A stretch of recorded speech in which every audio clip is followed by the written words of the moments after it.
Behold the ingredients for tabbouleh.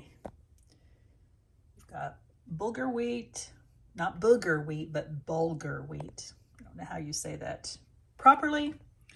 Some high quality olive oil, some coriander I'm gonna have to crush up, fresh tomatoes, lemon, cucumber, garlic, spring onion,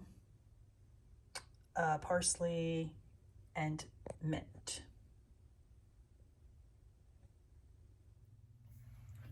So tabbouleh is one of those recipes.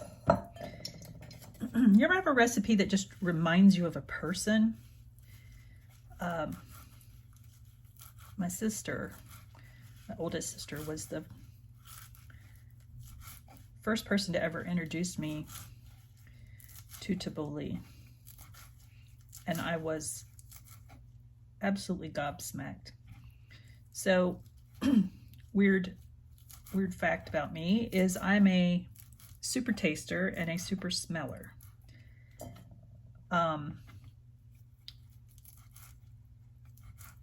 Apparently I taste things more so than some people. I probably would have made a great sommelier, but that is not the path life took me on. And I do like wine, but anyway, not like that. Matter of fact, I don't really drink much anymore. Almost never. But anyway, mint. I love mint, but it turns out that I like bitter flavors like parsley, and I also lack the soap gene for cilantro. So I don't have that thing where where cilantro tastes like soap to them. I love cilantro, and in a former life I'm pretty sure I must have been a cow. No snide jokes, because I love grassy flavors. So all of the herbaceous stuff, yum, yum, yum for me. Do you have one of these little scoopers? Love those things. So yeah, herbaceous stuff is super good for me. I love salads, but particularly herbs that kind of have that. They can be bitter or very fragrant. One of the things I put in my smoothies is, what do they call that?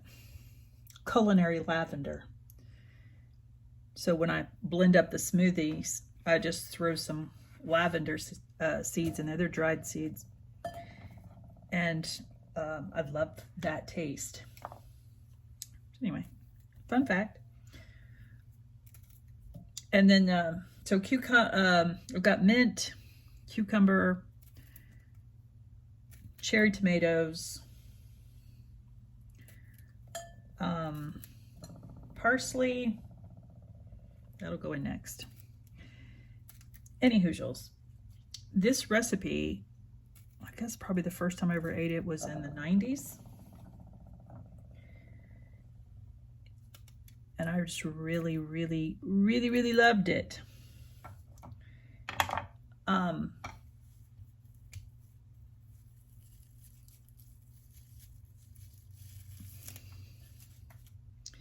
Yes, keep talking. I've stopped eating out. I hardly eat out.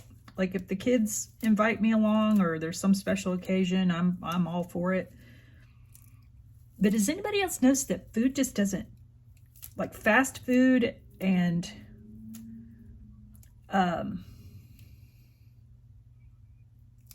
restaurant food, I just keep saying to myself that was not worth it. Wasn't good.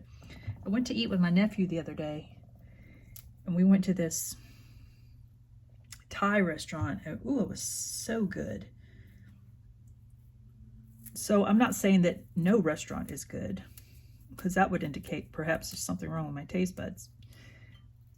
but I think it's more, I don't know if the quality's gone down or just in general or what that is all about. Or if I just ended up, I did that video the other day about the pandemic and ended up spending all our time at home cooking and whatever. Maybe we just got so used to trash food we didn't notice that it was trash. Now, I'm lucky that I live in the Austin metro. And I'll tell you one thing, we have great food. We have a lot of really good food. I'm talking more about, on the fast food, like, I don't eat McDonald's and all that stuff. I don't blame anybody that does, but it's just not my jam. But I do think that the cleaner I eat, the more I notice when ingredients are not fresh. That may be the reason that that's happening. But anyway, I just love the herby tastes of cilantro, parsley. I love watercress. You ever had watercress? So good. It has a very peppery and grassy flavor to it. It's kind of like cilantro in that it grows in I think wet, swampy places. I remember when I was a little girl, I was staying at my grandmother's, and she was British, but she grew she had all kinds of, she had a gorgeous flower garden, and she was weeding, and I was basically lounging in the sun next to her while she weeded. This is in Florida. And she just picked a nasturtium and put it in her mouth and chewed it up. And I was like, what are you doing? And she said, nasturtiums, they're edible. They're delicious. Tastes like pepper. You want one? I was like, yeah. So I picked one and ate it and instantly was in love. Now, years later, I would learn that that's a very gourmet thing. It's what you get at very, very fancy places, is things like edible flowers. But to her, that was just a normal thing. So anyway, little experience. And she used to make cucumber and watercress sandwiches. And she would butter the bread. She made all of her own bread. She also made her own mayonnaise, which, let me tell you, if you've never had homemade mayonnaise, girl, so good. Anyway, I can't hardly, I do it very occasionally. I will make her mayonnaise recipe, but it's dangerous because I'll be eating that stuff with a spoon and realizing, I was like, you do know you just ate a cup of oil, right? Like, hush, leave me be. Anyway, so she would make her own bread, and she would butter the bread and then put a little cream cheese on it. And then watercress and cucumber, a little salt and fresh cracked black pepper. And let me tell you, I could eat that every day. It's so good. So not all English food is trash. She was a fabulous cook. The other thing she used to make was popovers, English popovers. Amazing, amazing, amazing food. Anyway, she of course had been through the Depression, and there were certain things she wouldn't eat. She'd say, "No, I had my fill of that during the Depression," and I was like, "Oh, okay." But she could take a ham, like you would get a ham for Thanksgiving or Christmas or whatever. And then afterwards, when you're having sandwiches, she could slice that ham so thin you could see through it. It looked like ham lace. And she was not a fan. She was never overweight. She just wasn't a fan of overeating. She looked askance at that a little bit. And I think some of that, I've had times in my life when I was heavier than others, but usually because I was working in an office or something. Left to my own devices, I'm just go all the time. So a little of that neurospicy stuff going on, don't you know? But I think about the things that she used to say. Talk about stuff your grandmother used to say. I realize now how wise she was about food choices. And she did this weird thing that when we go to her house at dinner time, you had a glass of water in front of you, but you weren't allowed to drink it during your meal. And it turns out there was some science behind that, which is water would dilute stomach acids. These are really strong. I don't know. I guess I'm gonna put them all in there. Maybe just the tops. I love green onions, but sometimes I feel like they can overpower a little bit. So I'm just gonna put the green parts in. Just a hint. But yeah, it turns out it dilutes the stomach acids, so I guess she knew that. It's not that she would get mad or just refuse to let you drink it. You insisted, but she would strongly recommend that you did not. Anyway, here's the bulgur. A cup of that, half a cup to 1 cup of water. And it said broth or water. So what I did is, honestly, I put a chicken bouillon packet in it. Hopefully that doesn't negatively affect the taste. And I'll ease back on some of the added salt. Also, I have one of these little dudes. This works great for lemons, for zesting lemons, and also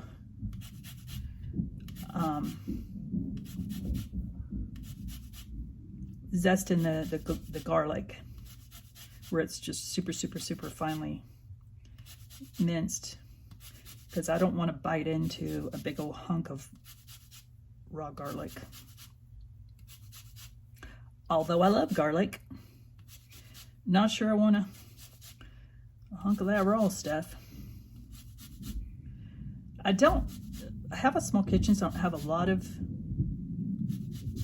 kitchen tools that are not just absolutely used all the time. I try to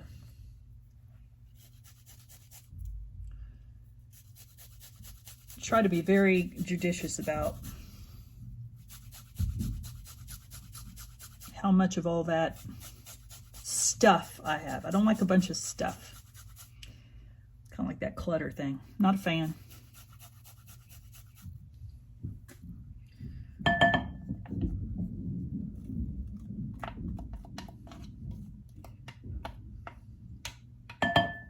Okay. Next gizmo.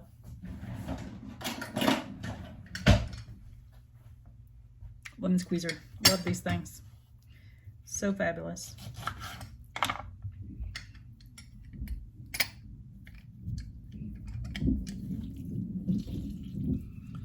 It says 2 to 3 tablespoons. I'm going to add half a lemon first and then see where we go. Now I have to do the corianders.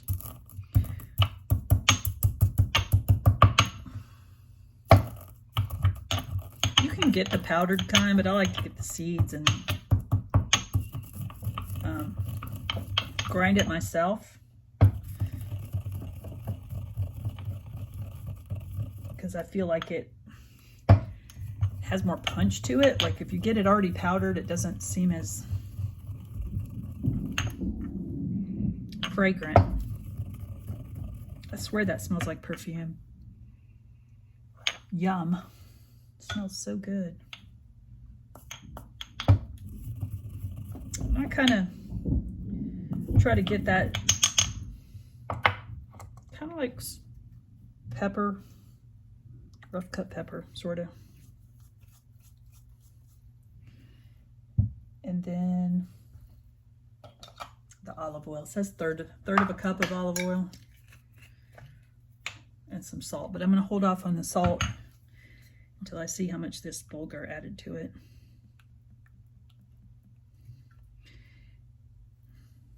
You know, we're all cutting back in this day and time, but one thing I kind of splurge on is the olive oil. I'll cut back somewhere else. Goodness, that is so pretty.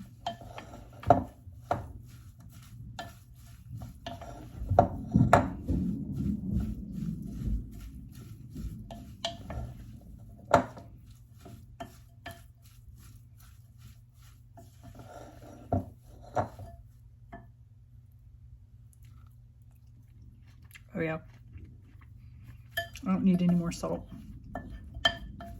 When I tasted the bulgur earlier, I was like, ooh, that's pretty salty. But now when it's all mixed in here, it's just about perfect. I'm trying to decide whether or not to put this other half a lemon in here. I don't know, that's just about, seriously, that's perfect.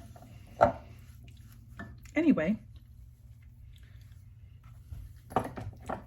that is tabbouleh. I'll take this down and show it to you. Isn't that just so pretty? I might add a little bit more tomato to it. I put a lot in there, but it seems like maybe they're just all at the bottom. Any hoozles, that's it. Tabbouleh. Talk to you later.